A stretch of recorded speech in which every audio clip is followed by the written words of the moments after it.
Topic हम समझते हैं कि हमारे पास प्रकाश क्या है। आखिर में प्रकाश होता क्या है उसको समझते हैं।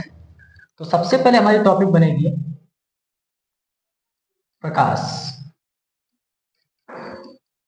प्रकाश को हम लोग लाइट के भी नाम से जानते हैं। प्रकाश का सबसे बड़ा जो स्रोत होता है वो होता है सूर्य। तो प्रकाश का सबसे बड़ा स्रोत, सबसे बड़ा स्रोत सूर्य होता है।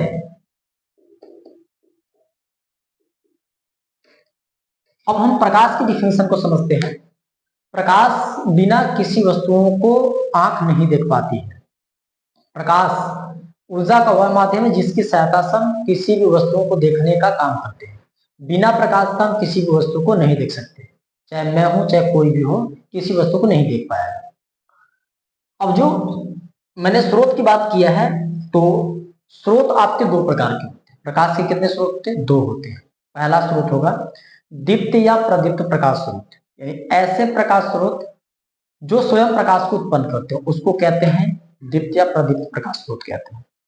जैसे आपके सूर्य है, तारे हो गए, जुगनू हो गया, विद्युत बल्ब, ये सब स्वयं प्रकाश को उत्पन्न करते हैं। तो ये प्रदीप्त या दीप्त प्रकाश स्रोत है। दूसरा होता है अदीप्त प्रकाश स्रोत, यानी ऐसे प्रकाश स्रोत जो स्वयं प्रकाश उत्पन्न नहीं करते हैं उसको अदीप्त प्रकाश स्रोत कहा जाता है। जैसे लालटेन, दिया, मोमबत्ती, ये सब आपके अदीप्त प्रकाश स्रोत के उदाहरण हैं। अब हम समझते हैं, हमने तो प्रकाश समझ लिया, अब हम समझते हैं दूसरी टॉपिक हमारी गोली दर्पण। गोली दर्पण से सबसे पहले समझेंगे हम कि दर्पण क्या होता है। दर्पण को हम लोग शीशा भी कहते हैं, और इस शीशा या दर्पण को हम लोग मिरर के नाम से जानते हैं। इसका इंग्लिश नाम मिरर है।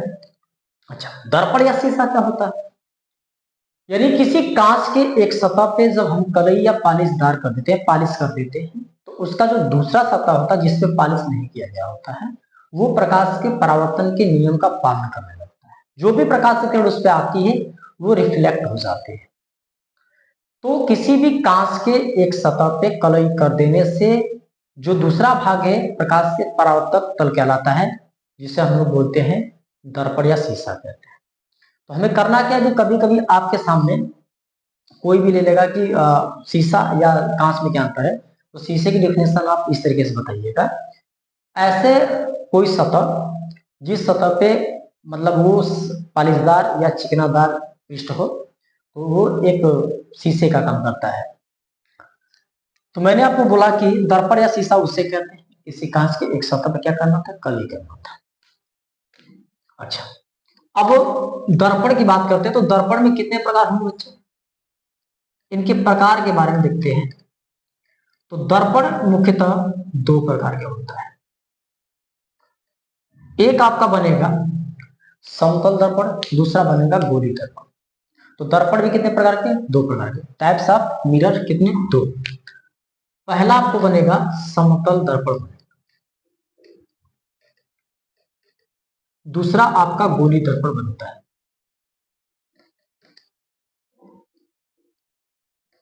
समतल दर्पण को हम इंग्लिश में प्लेन मिरर भी कहते हैं।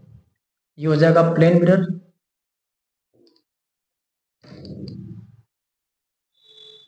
उसी तरीके से गोली दर्पण को स्फेरिकल मिरर भी कहते हैं। अब हम बात करते हैं कि समतल दर्पण क्या होता है। यानी ऐसा कोई दर्पण जिसका परावर्तक सतह, परावर्तक तल समान या बराबर हो, उसको कहते हैं समतल दर्पण। तो इसकी डिफिनेशन समझते हैं, परिभाषा। ऐसे दर्पण, ऐसे दर्पण जिसका परावर्तक सतह, परावर्तक सतह सम या बराबर। इस शब्द का अर्थ है कि ऐसा दर्पण जिसका परावर्तक सतह प्रत्येक जगह बराबर हो, प्रत्येक जगह सम हो, उसे समतल दर्पण कहते हैं। समतल दर्पण, ये साफ साफ आपको नजर आ रहा होगा। समतल यानी समतल, तल कैसा हो, सम बराबर, हर जगह बराबर। अब उसका फिगर में मैं आपको दे देता हूं। तो फिगर आपको बनेगा इस तरीके का। देखिए कोई भी दर्पण हो, दर्पण में आपको दो भाग मिलेंगे, दो सतह मिलेगा, एक लेफ्ट वाला एक राइट वाला। तो ये लेफ्ट है ये राइट है। किसी भी दर्पण में हमेशा राइट वाले भाग को कलई करना है। तो इस राइट वाले भाग को मैं कलई कर देता हूं। इसको हम लोग बोलेंगे पालिशदार सतह,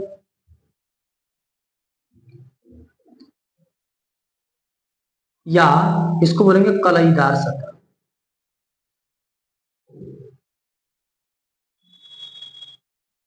सतह या पृष्ठ,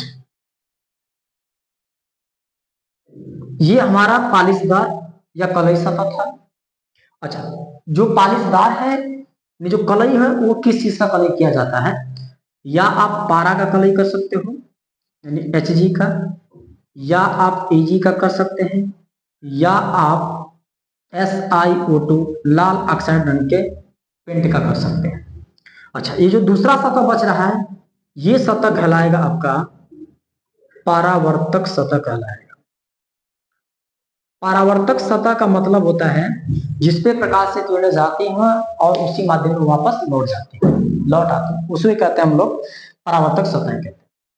यानी ऐसा सतह जिस सतह पे प्रकाश की किरण पड़ती है तो वो उसी मार्ग में वापस लौट आती है, उसको बोलते हैं प्रकाश का परावर्तक सतह कहते हैं। अच्छा, अब मान लीजिए फिगर की बात तो हमने कर लिया। अब इस समतल दर्पण के सामने में किसी वस्तु को रख रहा हूं। समतल दर्पण के सामने किसी वस्तु को मैं रख रहा हूं। ये आपका समतल दर्पण है।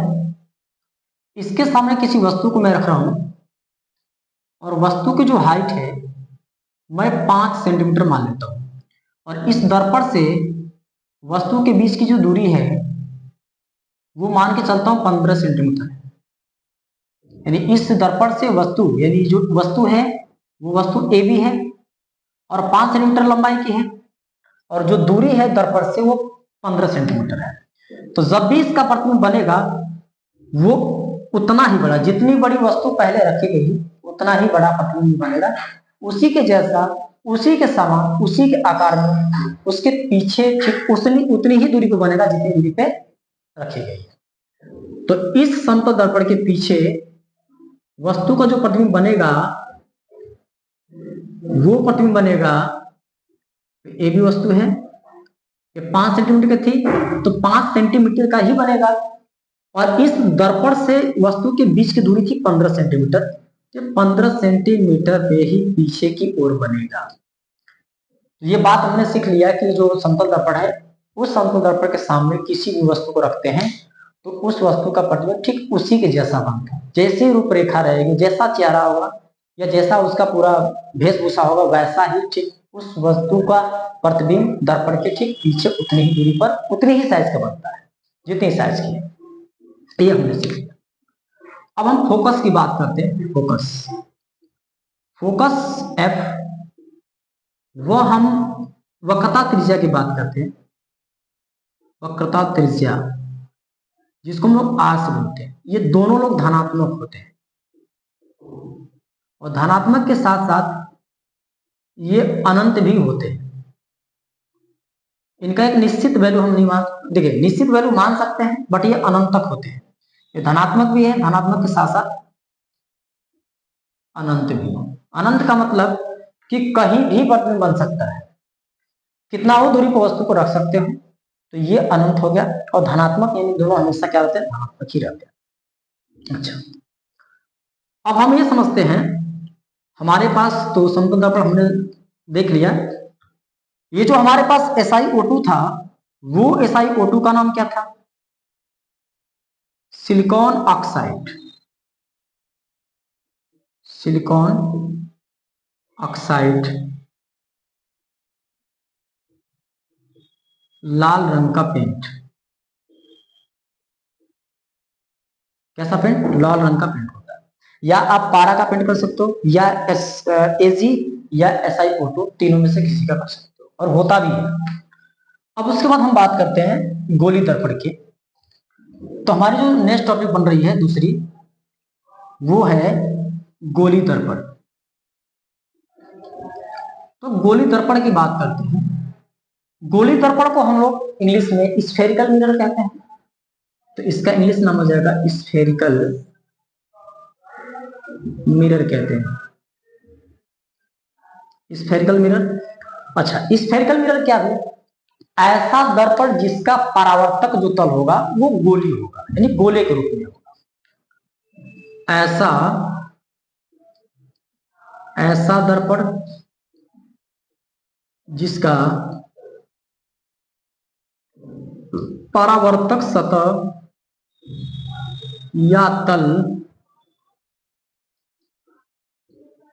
गोले के रूप का होता है, उसे गोलीय दर्पण कहते हैं। गोली दर्पण कहते हैं। ये बातें थी गोली दर्पण के लिए। अच्छा, गोली दर्पण की बातें थी। जैसे मैं गोला ले रहा हूं, हमारे पास एक गोला है, ठीक।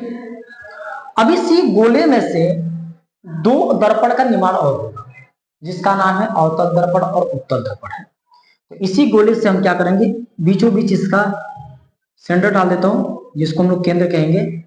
एक भाग इस साइड वाला हो गया, एक भाग उस साइड वाला हो गया, यानी दो भाग बनते हैं। तो एक भाग इधर हम कर सकते हैं, दूसरा भाग उस साइड हो गया। तो ये गोली दर्पण है। अच्छा, गोली दर्पण दूसरे तरीके से डिफाइन कर सकते हैं।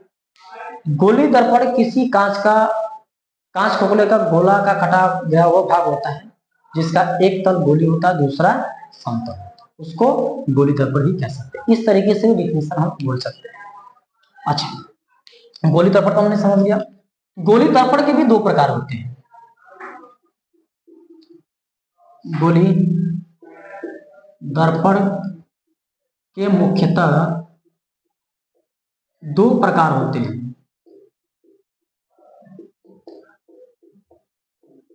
इसमें प्रकार को समझते हैं। सबसे पहला आएगा अवतल दर्पण, दूसरा आएगा उत्तल दर्पण आएगा। कितने प्रकार? दो प्रकार। पहला बनेगा अवतल दर्पण,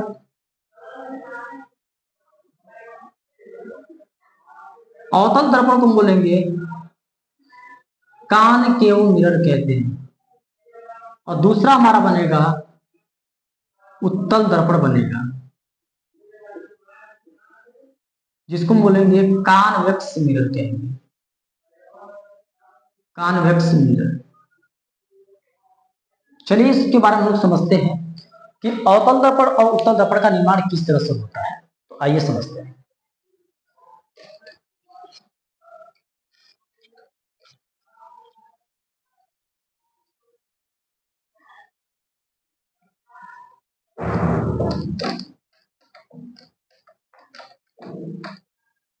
आगे हम बात करते हैं कि गोली दर्पण के मुख्यतः कितने प्रकार? दो प्रकार होते हैं। तो गोली दर्पण को हम समझते हैं। हमारे पास मान लीजिए एक गोला है इस तरीके का, और इसी गोले में से दो दर्पणों का निर्माण हुआ है। गोली दर्पण से कितने दर्पणों का निर्माण? दो दर्पणों का निर्माण। तो यहां पहला भाग ये होगा, दूसरा भाग मेरा।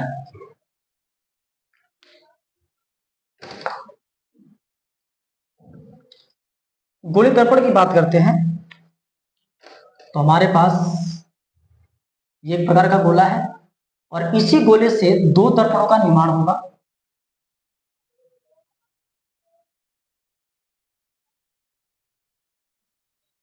एक ये भाग बना, दूसरा भाग ये बना। ये पहला भाग हो गया, ये हमारा दूसरा भाग हो गया। बीचों बीच का जो बिंदु होता है उसको केंद्र कहा जाता है।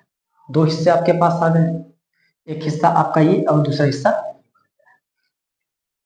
तो इसमें हम बात करते हैं कि कौन सा हिस्सा अवतल होगा, कौन सा उत्तल होगा। देखिए, किसी भी दर्पण की मैंने बात किया था कि दर्पण में जो लेफ्ट वाला हिस्सा होगा उसे कलई नहीं करना है, वो आपका परावर्तक सतह कहलाएगा। जो राइट वाला हिस्सा होगा वो आपका कलई वाला भाग होगा या पालिशदार वाला हिस्सा होगा, पालिशदार वाला हिस्सा। तो हमें करना कि जो भी ये हिस्सा मिल रहा है, ये जो हिस्सा मिल रहा है वो इस तरीके का आपको मिल रहा होगा। ठीक, अब इस तरीके का हिस्सा तो मिल रहा है। अब हमें करना क्या कि ये लेफ्ट भाग और ये राइट भाग मिल रहा है। हमें क्या करना है, इसके अनुसार कलई भाग राइट वाले को करना है। चलिए भैया कलई कर दीजिए, कलई कर लेते हैं। इसका एक बिंदु M, दूसरा N कहलाएगा। या तो M1 M2 भी डाल सकते हो, कोई दिक्कत नहीं। अब इसके बीचों बीच में एक मुख्य खींच दीजिए। किसी भी दर्पण का जो मध्य बिंदु होगा दर्पण का ध्रुव कहलाएगा, ये सबको पता है। तो इस दर्पण का मध्य बिंदु दर्पण का ध्रुव और ये वक्रता केंद्र है। अच्छा देखिए बात यह है, अब मैं आपको समझाता हूं कि ये हिस्सा हमारा यहां बना और ये हिस्सा हमारा यहां बनेगा, ये लेफ्ट और ये राइट। हमें राइट वाले भाग को कलई करना है। चलिए भैया कलई कर देता हूं। बीचों बीच से एक आप लोग खींच दीजिए। दर्पण का मध्य बिंदु यहां से P कहलाएगा, इसका नाम M और N डाल दीजिए आप। हमारा ये हिस्सा मिल रहा है, एक दूसरा हिस्सा ये मिल रहा है। परावर्तक सतह धंसा हुआ है। देखिए यहां पे बात है कि वेक्स, एक कॉन्वेक्स की बात चल रही है। वेक्स का मतलब होता है उभरा, उभरा भाग। यहां केव आ रहा है जिसको हम कहते हैं दबा हुआ पार्ट, दबा हुआ भाग, ये दबा भाग है। तो केव, केव किस में मिल रहा है, केव इसमें मिल रहा है। उभरा किस में है, इस वाले में उभरा है। तो इसको कौन सा नाम देंगे, उत्तल दर्पण देंगे। तो ये पहला आपका बनेगा उत्तल दर्पण, और इस उत्तल दर्पण को कॉन्वेक्स मिरर कहते हैं। क्या बोलेंगे बच्चा, कॉन्वेक्स मिरर कहेंगे। ये आपका धंसा हुआ पार्ट है, यानी दूसरा आपका बनेगा क्या, ये बनेगा अवतल दर्पण बनेगा, और इसको बोलेंगे कॉनकेव मिरर कहेंगे, कॉनकेव मिरर का। अब कुछ चीजों को समझते हैं हम लोग। दर्पण का मध्य बिंदु ध्रुव, दर्पण का मध्य बिंदु ध्रुव। इस अवतल दर्पण में वक्रता केंद्र यहां होगा, ऐसा हिस्सा यहां मिल रहा है तो इस साइड में वक्रता केंद्र, और ये हिस्सा इधर मिल रहा है तो वक्रता केंद्र यहां पर होना चाहिए। बट परावर्तक सतह की तरफ हम वस्तुओं को रखते हैं तो हम उधर देखते हैं वक्रता केंद्र, तो वक्रता केंद्र यहां पर। दर्पण के ध्रुव और वक्रता केंद्र के बीचों बीच बिंदु को हम लोग बोलेंगे फोकस बिंदु कहेंगे। तो फोकस बिंदु यहां हो गया। दर्पण के ध्रुव और वक्रता केंद्र के बीचों बीच स्थित बिंदु को हम बोलेंगे फोकस बिंदु। तो इसका फोकस बिंदु यहां, फोकस बिंदु वक्रता केंद्र दर्पण का ध्रुव, दर्पण का ध्रुव फोकस बिंदु वक्रता केंद्र। तो ये आपका वक्रता केंद्र है, वक्रता केंद्र फोकस बिंदु है,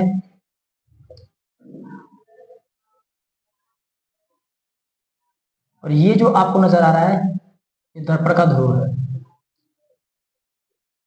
ये आपका केंद्र है। कैसा केंद्र, वक्रता केंद्र। और ये क्या है, फोकस बिंदु। और ये क्या है आपका ध्रुव है, ये आपका ध्रुव है। अब हम बात करते हैं आगे। हम समझते हैं कि गोलीय दर्पण से संबंधित कुछ परिभाषाएं उसको, उसके बाद हम आगे बात करें। तो आपने क्या चीज समझा, केव का मतलब धंसा हुआ पार्ट और वेक्स का मतलब उभरा हुआ पार्ट। तो केव धंसा हुआ, वेक्स उभरा हुआ। तो उभरे हुए पार्ट को क्या बोलेंगे, जो उभरा हुआ भाग वाला परावर्तक सतह होगा उसको बोलेंगे उत्तल दर्पण, जो धंसा होगा उसको बोलेंगे अवतल। नेक्स्ट टॉपिक हमारी क्या बन रही है,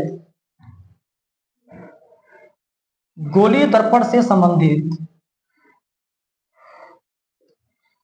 दर्पण से संबंधित कुछ परिभाषाएं।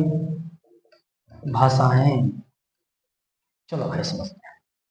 इसमें सबसे पहले टॉपिक में लेता हूं, देखो दोनों में ध्रुव है तो ध्रुव की बात करते हैं सबसे पहले। ध्रुव को हम लोग बोलते हैं पोल। तो अब हम पोल की बात करते हैं। देखिए पोल, लोग कहते हैं ना, कोई खंभा है उसका सबसे ऊपरी जो भाग होता है उसको पोल या शिखर या आयाम कहते हैं। उसी तरीके से हम पोल यहाँ पर समझते हैं कि दर्पण के बीच स्थित बिंदु को दर्पण का ध्रुव या पोल कहते हैं। लिखेंगे यहाँ पे दर्पण का मध्य बिंदु को ध्रुव कहते हैं।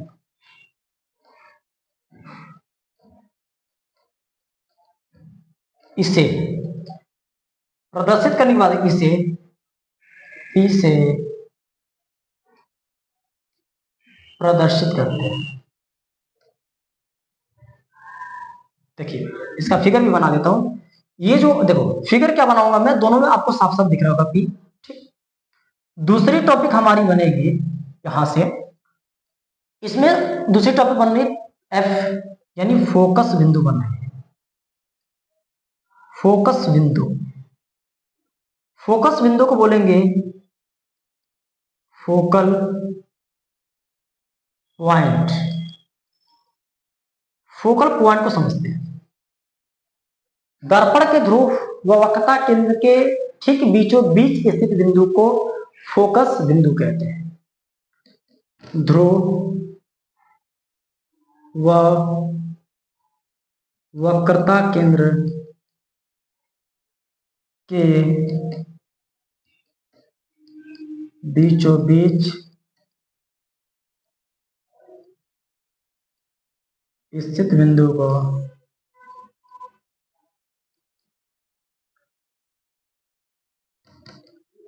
फोकस बिंदु कहते हैं।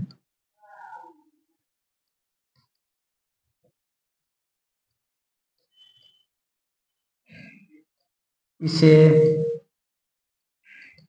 F से प्रदर्शित करते हैं।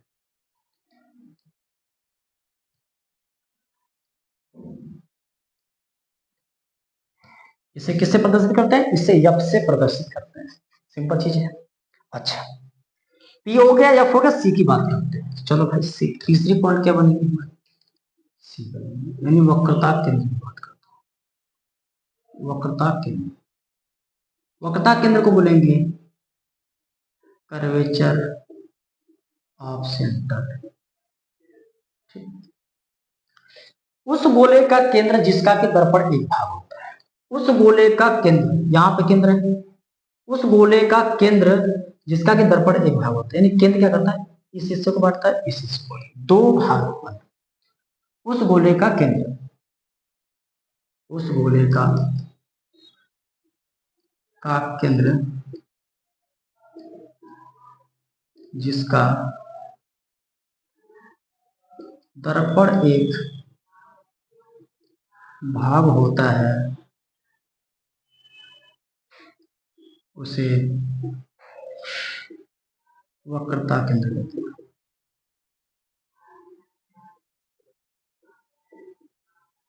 ठीक है, इसे C से प्रदर्शित करते हैं।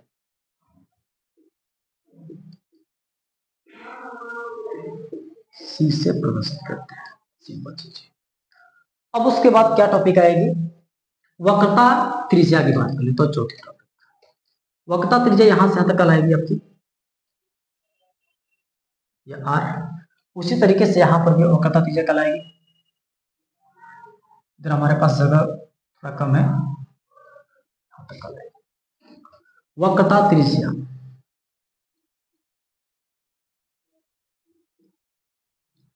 जिसको कहेंगे कर्वेचर ऑफ रेडियस के, कर्वेचर ऑफ रेडियस की बात कर। देखिए जैसे केंद्र की डिफिनेशन आ रही वक्रता केंद्र, उस तरीके से कर्वेचर की डिफिनेशन इस तरीके से। वक्रता त्रिज्या की डिफिनेशन सेम ऐसी होती है। उस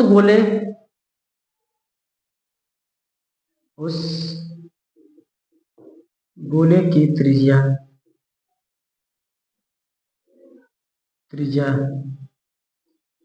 जिसका दर्पण एक भाग होता है उसे वक्रता त्रिज्या कहते हैं।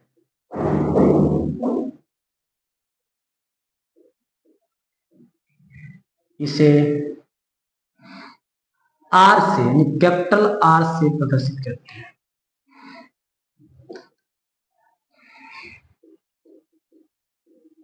चलो भाई आगे समझते हैं। नेक्स्ट टॉपिक हमारी बनेगी फोकस दूरी। अब फोकस दूरी की बात करते हैं। फोकस दूरी, जिसको फोकल लेंथ या डिस्टेंस कहते हैं। तो फोकल लेंथ या डिस्टेंस, इसको समझ लेते हैं। दर्पण के ध्रुव व फोकस बिंदु के बीच की दूरी को ध्रुव व फोकस बिंदु के बीच की दूरी को फोकस दूरी कहते हैं। यहां पे दूरी भाई पीएफ तक की दूरी, पीएफ बराबर आपका एफ, यानी फोकस दूरी। इसे एफ से प्रदर्शित करते हैं।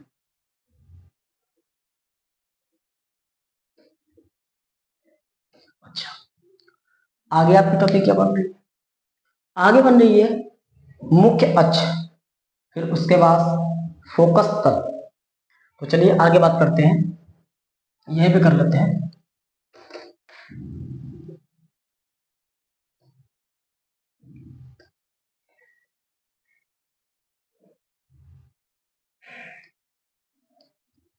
मुख्य अक्ष,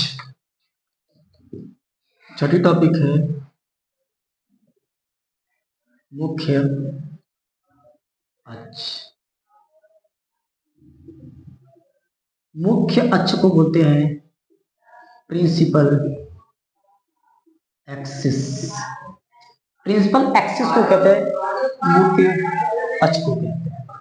अच्छा, अब बात करते हैं आगे कि दर्पण के ध्रुव तथा वक्रता केंद्र से होकर जाने वाली रेखा को मुख्य अक्ष कहते हैं। दर्पण के ध्रुव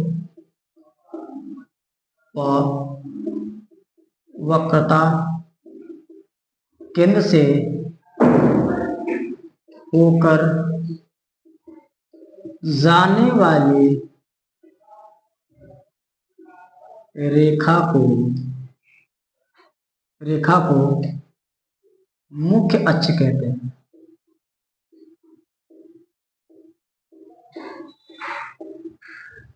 अच्छा, मुख्य अक्ष देखिए भाई, यहां से यहां तक की क्या होगी, मुख्य अक्ष कहना है। दर्पण के ध्रुव वक्रता केंद्र से होकर जाने वाली रेखा को मुख्य अक्ष कहते हैं। तो ये आपका जो आ रहा है ना, ये सब क्या अनंत पे जाओगे आप, इसके बाद वाले पर क्या बनेगा, मुख्य अक्ष। मुख्य अक्ष कहते हैं। उसके बाद हम बात करते हैं फोकस तल की बात करते हैं। नेक्स्ट टॉपिक हमारी है फोकस तल। फोकस तल को बोलेंगे फोकल एरिया, या हम बोल सकते हैं पृष्ठ या सतह, सरफेस कह सकते हैं। ठीक, इसको समझते हैं। देखिए, किसी दर्पण के फोकस बिंदु के आसपास व मुख्य अक्ष के लंबवत एरिया को दर्पण के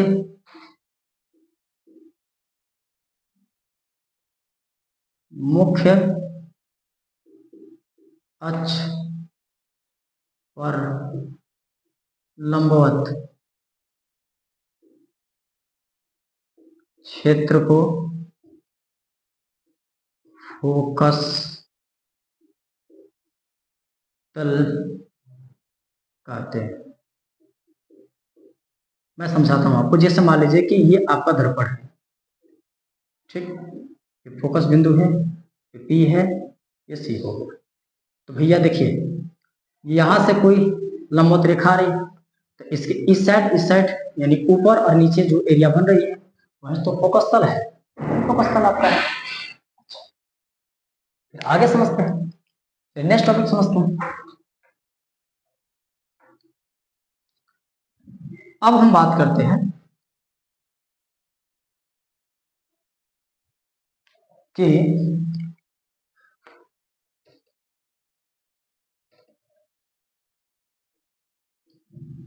अवतल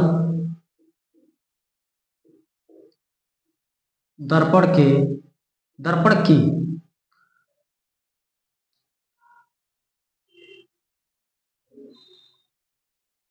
वस्तु की दूरी u, प्रतिबिंब की दूरी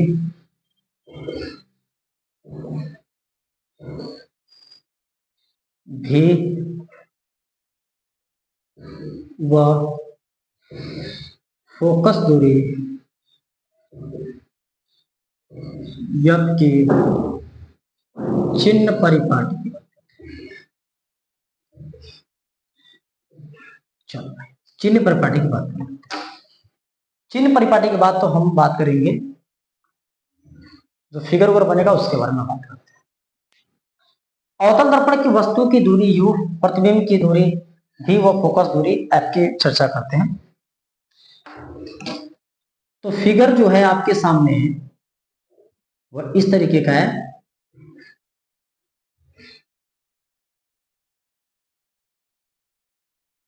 ये n है, ये p हो गया, ये c हो गया, ये f हो गया। ठीक। अवतल दर्पण की वस्तु की जो दूरी है जब भी मापी जाएगी तो उस अवतल दर्पण के मुख्य जो आपका ध्रुव होगा, यानी जो किसी दर्पण के मध्य स्थित जो बिंदु होगा उससे उस वस्तु की दूरी मापी जाती है। अच्छा, जहां वस्तु स्थित होती वहां और दर्पण के ध्रुव के बीच की दूरी मापी जाती है वस्तु की दूरी। प्रतिबिंब की दूरी दर्पण से जहां पे प्रतिबिंब बना है और ध्रुव, प्रतिबिंब और दर्पण के ध्रुव के बीच की दूरी को मापी जाती है जिसको हम बोलते हैं प्रतिबिंब की दूरी। अब की बात करते हैं फोकस दूरी। तो दर्पण के ध्रुव और फोकस बिंदु के बीच की दूरी को हम लोग फोकस दूरी कहते हैं। तो फोकस दूरी यहां मानी जाएगी। अच्छा, इसमें देखते हैं कि वस्तु रखी किधर जाए। अच्छा, चिन्ह परिपाटी के अनुसार हम लोग देख रहे हैं, आपको पता है कि ये x डैश एक्सिस होता है, y डैश एक्सिस होता है। इस तरीके से यदि मैं फिगर को बनाऊं तो आपको नजर आ रहा होगा साफ साफ कि इधर मैं कलई कर दो, ये बीच वाला बिंदु क्या कहलाता है? ऐसे तो केंद्र कहलाता है, मूल बिंदु, इसको मूल बिंदु कहते हैं, केंद्र कह सकते हैं। तो उसी तरीके से इसका केंद्र यहाँ पे हुआ। अच्छा, इसका वक्रता केंद्र, बट इस दर्पण का जो केंद्र होगा वो पोल कहलाएगा। अच्छा ठीक, कोई बात नहीं। इस मूल बिंदु से इस साइड जो दूरियां होती हैं वो ऋणात्मक होती है, उस साइड दूरियां क्या होती है? धनात्मक। लेफ्ट साइड क्या होती है?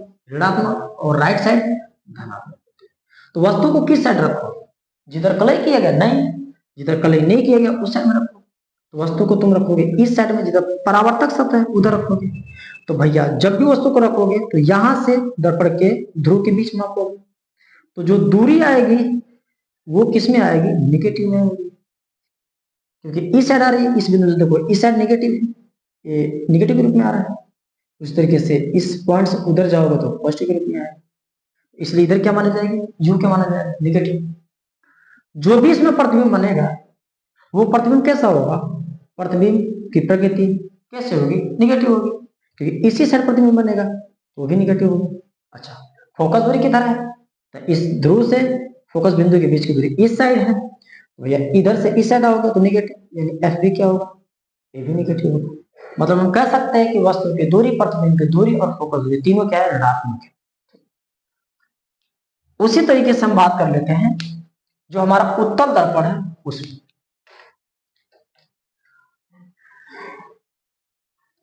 अब हम उत्तल दर्पण की बात करते हैं, उत्तल दर्पण की बात करते हैं।